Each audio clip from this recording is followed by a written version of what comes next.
This video is going to examine one of the key tasks on the ship: voyage planning by the navigating officer. A good voyage plan with all the information, including information needed in emergencies, is the only basis for a safe voyage. Poor voyage planning may not always result in an accident, but it puts the watch-keeping officer in a weak position if things start to go wrong, and inevitably they will one day. As well as reducing accidents and improving safety, Regulation 34 of SOLAS Chapter 5 requires all ships to have a voyage plan before proceeding to sea. The information it gives frees the watch-keeping officer from spending time on reference books and tables. It will ensure that the officer is fully aware of the master's requirements. The plan must cover the entire voyage, from berth to berth. It must be completed well before departure and must be approved by the master. If the voyage plan is your responsibility, you need to be aware that doing it properly takes time. The first step is to check that all the necessary charts and publications are up to date and that no change has taken place to the scheduled destination. Next, there must be a discussion with the master to take into account all the commercial requirements of the voyage and of any changes to the scheduled destinations. The master's experience will enable him to suggest a route, pointing out potential hazards. Okay, second mate, well, on our present voyage plan we're going to be going from the English Channel to the Azores. One issue to discuss with the master is weather routing. Even if the ship does not use a weather routing service, it's always worth allowing for the weather. If the shortest route is likely to take you into storms, consider a route going around them. Avoiding storms and storm damage may be cheaper and safer and possibly quicker in the long run. So we must keep a good watch for hurricane and tropical storm warnings. Okay, that's going to be a problem in this passage. The next stage is to collect all the information you will require. This includes suitable charts of as large a scale as needed, the appropriate pilot books, routing charts, and ocean voyage planning manuals. Port information for the start and end of the voyage. Other essentials are tide tables, the list of lights, radio signals information, and weather information. Further items required include any relevant notices to mariners and navigational warnings, as well as the ship's characteristics, including the draft and the maneuvering data. There may be additional information, such as local charts on board. Another resource is personal experience. If you don't know a voyage or a port yourself, it may well be known by one or more of the deck officers from previous ships or voyages. Ask around. Find out what they know. Voyage planning using an electronic chart display and information system, an ECDIS, requires exactly the same information. The process of appraisal, planning, execution and monitoring still applies. Only the methods have changed. Some of the information required may be available in the ECDIS itself if vector charts are being used. But if raster charts are used, then exactly the same reference books will be needed as for paper charts. A voyage plan may include both vector and raster charts. The vector mode of an ECDIS is based on a multi-layered, fully digitized chart.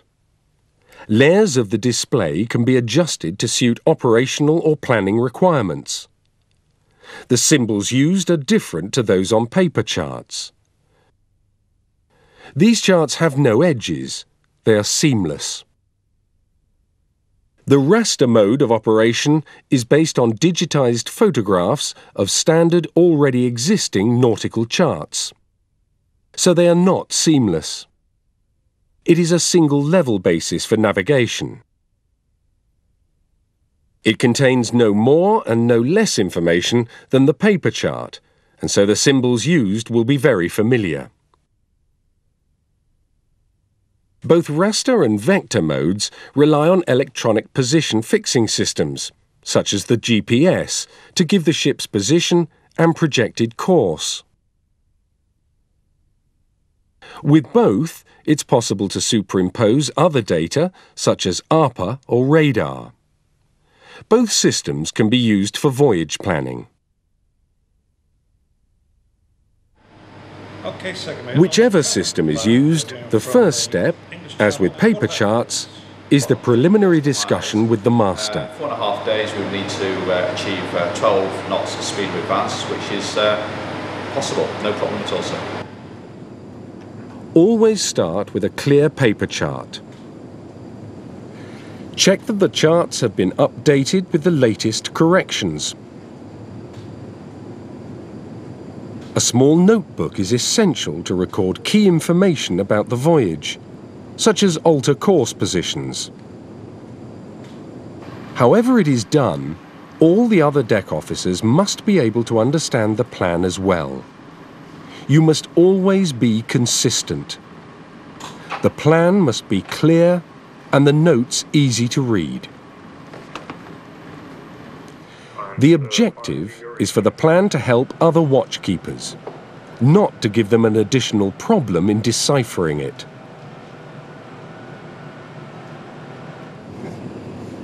The first thing marked on the chart are the no-go areas, land, shoals, wrecks, and so on.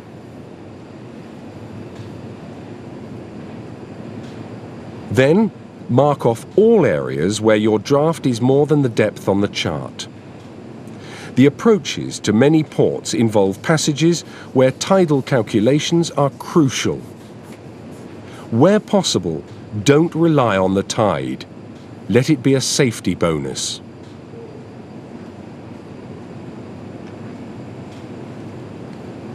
The track is then drawn. In critical areas, the margins of safety should be marked on both sides of the track. How large they should be will depend on the ship's size, the area itself, as well as your personal preference. Perhaps your company or your captain has an established minimum distance from a danger area. The planned track should always be plotted to clear hazards at a safe distance. Voyage planning with a vector chart on ECDIS is more like using a database on a computer. As on a paper chart, it's very easy to align the planned track precisely to any leading light marks or sectors.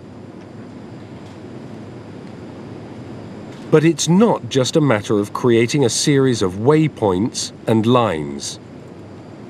Each waypoint needs to contain the necessary information relating to the autopilot systems, such as radius of turn and planned speed and track limits. If you need to use buoys as marks, be sure to use a safe distance off so the ship doesn't run over them. Many ships will use simple distances such as 1 mile. So it's worth using unusual distances off marks to avoid other ships who are using simple distances in their autopilots. On raster charts, the creation of no-go areas is very similar to the process in paper chart voyage planning. Whatever method is being used, always prepare for the unexpected. What would happen if there was an engine failure at the critical moment in the voyage? What information would you want immediately if you were on watch at that moment. When paper charts are being used, all the essential elements of the plan must be listed in the notebook to amplify and support the track on the chart. Items in the notebook should include the safe speed, positions where changes in machinery status are needed, manpower requirements, course alteration positions, points where reports to shore stations are required, minimum depth clearances where critical, and plans for reaching safe water in an emergency. The tidal stream must be marked on the paper chart. If the time of the voyage changes, the track may stay the same, but some data, such as the tidal information, will need to be changed. With electronic voyage planning, the information that would be in the notebook is stored as mariner's notes on the chart itself, or in a pilot data file as part of the voyage plan. Different systems use different ways to achieve this, but the same information is needed. A means of verifying the position of all changes in course must be marked on the chart. When deep sea, GPS is an efficient method of position fixing. Inshore, other means must be used to check the position, at least as a secondary method. At night, lights can provide a useful source of fixes and bearing information. All relevant navigational marks should be indicated on the chart as part of the plan. There is often not the time to look them up while underway. On large-scale charts, wheel-over bearings should be found that are parallel to the new course. That way, even if the ship is to the left or right of the intended track, it will come around onto the correct course. It is important in planning a voyage to specify how the position of the ship should be fixed and how often. Most watchkeeping officers will have developed their own rule of thumb for timings. But this is inadequate for a reliable plan. The time between fixes must be such that it's impossible for the ship to get into danger between fixes.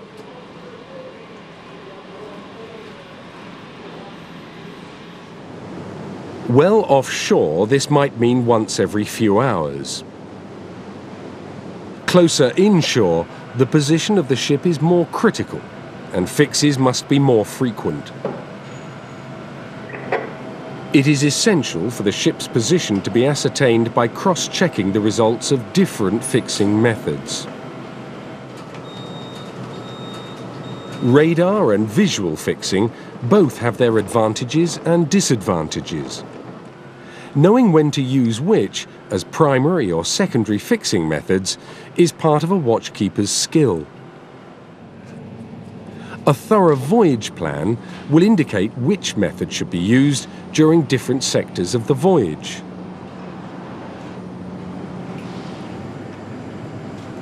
The chart should be marked with a useful number of visual and radar conspicuous objects. These can be derived from the chart itself, the pilot books, or from the mariner's personal experience. It's important to put in only a small number of these points. Don't cover the chart with dozens of radar conspicuous objects that the officer will not have time to use. What is needed is the right number, keeping in mind the closeness to land and the speed of the ship. The timing and method of position fixing is equally important in an electronic voyage plan. The mariner's notes or pilot data file should include the position of both visible and radar visible objects. An electronic voyage plan will have a reliance on satellite navigation systems. GPS and GLONASS at present but in the future Galileo as well. In confined waters, an alternative system must be used for checking the position, and this can easily be done using the radar maps and radar interlay of the ECDIS. Checks of the position by radar or using leading lights or sectors are of vital importance close inshore, as there's always the risk that GPS will become unavailable for some reason. With raster charts, there may be datum irregularities in comparison with the WGS84 datum. The ship's speed is another crucial aspect of voyage planning that must not be left to chance, whether the voyage is planned electronically or on paper. It is vital to plan the time of arrival. How does it fit in with the tides, the pilot services, or the berth availability? The speeds and waypoint ETAs need to be marked on the chart and in the voyage planning notebook. Landfalls also need to be clearly marked. One objective of the voyage plan is to help you and other watchkeepers in using time efficiently. There should be no need to look for information in manuals and books. The notebook can be used to detail instructions that would involve writing on large areas of the chart. The chart and the notebook are both essential elements of the voyage plan. A very powerful method of monitoring the ship's track during a coastal voyage is parallel indexing. This consists of drawing the track of a fixed radar conspicuous point on a relative motion radar display. It works best when the radar is stabilized north up. The line will be parallel to the ship's ground track. The cross-index range of the track is the distance the ship needs to keep off the point. Any cross-track tendency, caused by tidal stream for example, will become apparent by the target moving off the parallel line. This plot enables a constant check of the ship's track to be kept. Fixes still need to be taken even when parallel indexing is taking place. In poor visibility, parallel indexing is invaluable. For watchkeepers to be familiar with this technique, they must practice it in conditions of good visibility. Parallel indexing is equally valuable using electronic chart systems. And the same principle of practicing it in good visibility also applies. The parallel indexing needs to be set up at the planning stage. Here the line appears under the course and is offset by the officer of the watch when the ship is running up to the selected radar visible object. On both paper or screen, the voyage must be planned berth to berth, even for passages where the ship will be navigated by a pilot. The voyage plan must be discussed with the pilot when he comes on board so that everyone on the bridge will be aware of the intended voyage. The entire bridge team will then be able to monitor the ship's progress effectively. Where the ship is headed into an area of restricted navigation, such as inside a harbour, the plan should include an abort point. This is the last moment that the ship can turn back for any reason. As the ship runs up to this point, all arrangements, such as berth and tug availability, must be confirmed with the appropriate authorities. Sir, second officer speaking, I have the passage plan ready. Could you please come up on the bridge? Once you're satisfied with the plan, it needs to be checked and approved by the master. The principle of double-checking the plan must be part of the bridge routine. Okay, second. The master may be able to suggest improvements based on his greater experience. This approval of the plan is perhaps the most important part of voyage planning and will generally be required as part of the ship's safety management system. Can you give me a brief on the voyage plan today? Yes, sir. The master's approval of the plan is equally important, whether the plan is on paper or done electronically. Both master and navigating officer need to allow sufficient time for a thorough examination of the plan. As the plan must be made well before starting the voyage, the departure time may change. This may not affect the track, but certainly will affect tides and voyage times. The plan will need to be updated when departure time is known and throughout the voyage as times change.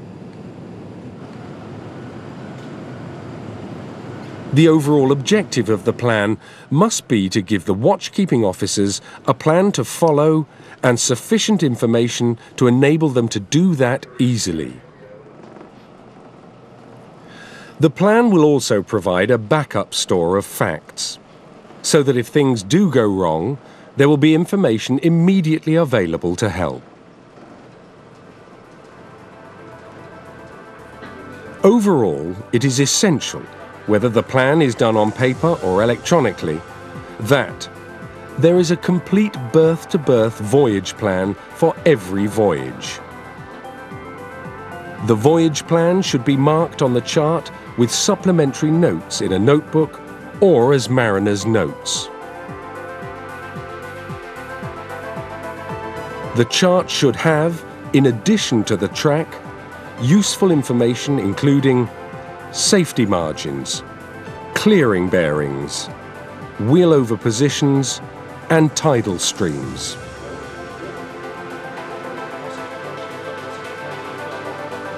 The plan must be approved by the master in good time. The plan must be updated as required. Whether it is planned using traditional paper charts or an electronic chart system, a good voyage plan must provide the information the watchkeeper needs. A good voyage plan is the only foundation for a safe and efficient voyage.